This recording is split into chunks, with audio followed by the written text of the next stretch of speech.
शुभ सकाळ मंडळी, कसे आहात तुम्ही? मजेत ना? तर मजेतच राहा मंडळी. तर बघू शकता आज आहे 31 जुलै आणि आज आहे गुरुवार. तर विचार केला अंशूला आज काय द्यायचं टिफिनला. तर अंशूला अशी पण पापडाची भाजी खूप जास्त आवडते. तर घरामध्ये पापड होते आणि मी इथे मस्त चपात्यांचं पीठ वगैरे मळून घेतलेलं आहे आणि इकडे जे साहित्य लागणार आहे ते सर्व रेडी केलेले आहेत. तर चला आता पटकन पापड वगैरे भाजून घ्यायचे सर्वात पहिला मंडळी.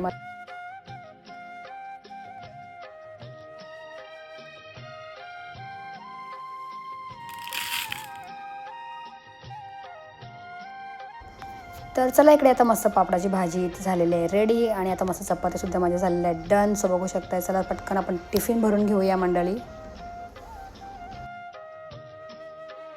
तर चला मंडळी इकडे आता बघू शकता माझ्यासाठी मस्त भाजी आणि चपाती बनवून तर घेतलेली आहे आणि तुम्हाला जर भाजीचा पूर्ण व्हिडिओ बघायचा असेल तर आपल्या ब्लॉगमध्ये तुम्हाला बघायला भेटेलच मंडळी. तर चला तुम्हाला कसा वाटला माझ्या आजचा टिफिन नक्कीच कमेंट करून सांगा आणि आवडला असेल तर लाईक शेअर करायला विसरू नका. आता आपण भेटूया अशाच पुढच्या एका नवीन व्हिडिओमध्ये. तोपर्यंत बाय.